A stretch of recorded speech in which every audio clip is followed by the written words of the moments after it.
pourrait dire, de même qu'on ne devient pas écrivain, on ne devient pas blogueur, on est blogueur, n'exagérons rien. On devient blogueur par la force des choses, par la nécessité, par les circonstances, par l'air du temps. En tout cas, en ce qui me concerne, je suis devenu blogueur tout simplement parce qu'on me l'a proposé il y a 4 ans, alors que j'ignorais totalement le sens du mot blog et blogueur. Je m'y suis mis grâce à une proposition de l'équipe du Monde en ligne. Et voilà.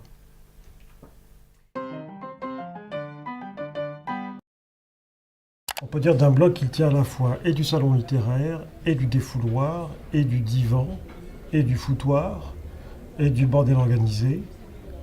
Mais moi, je retiens quand même l'idée du salon parce que c'est plus noble, plus sophistiqué, plus agréable, tout simplement parce que qui dit salon dit conversation, et pour moi, le blog, c'est avant tout une conversation.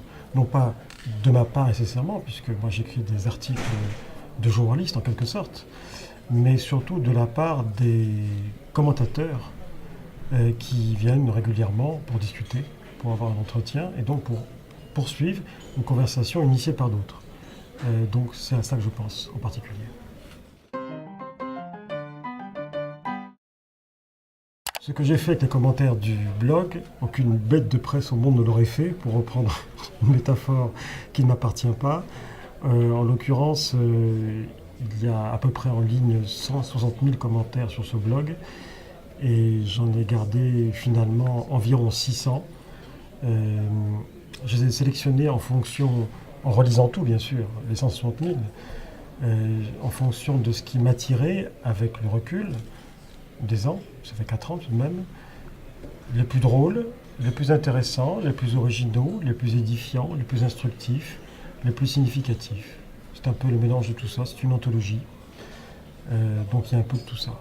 C'est à la fois, parce que tout ça c'est quand même à la fois l'esprit de tout ce qui fait le sel de la conversation sur le blog. Alors évidemment, vous allez me poser une question sur la tasse, j'en étais sûr. Et comme disait le général de Gaulle, je vais répondre à cette question qu'on ne m'a pas posée dans ces conférences de presse. Pourquoi la tasse?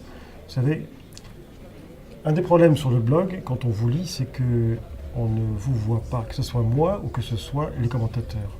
On ne voit pas vos gestes, on ne voit pas vos sourires, vos mimiques. Donc, on ne voit que ce qui est écrit. Et ce qui est écrit, on peut l'interpréter de mille et une manières. Et on ne s'en prive pas. Le blog est, par définition et par expérience, le lieu de tous les procès d'intention et de la paranoïa absolue. Ce qui fait que tout est interprété et disséqué. Et donc, en tout premier lieu, cette photo, que j'ai mise donc en bandeau sur la bannière il y a 4 ans, qui est une photo d'amateur, puisque c'est ma fille qui l'a faite en vacances à Venise, où je bois un café. Eh bien, on l'a trouvé sympathique et on l'a mise là. Mais je vous assure que, 1, je ne suis pas sous contrat pour rivaliser George Clooney chez Nespresso, hélas pour moi. Que 2, j'aime le café mais il ne faut pas pousser, donc ne m'envoyez pas de café s'il vous plaît. 3, ça n'a pas de signification du genre il veut se cacher, il veut se dissimuler, etc. Non, il n'y a rien de tout ça, c'est qu'on trouvait la photo sympathique, on s'est dit tiens pourquoi pas, sans imaginer que 4 ans plus tard elle serait toujours là. Voilà pour le café.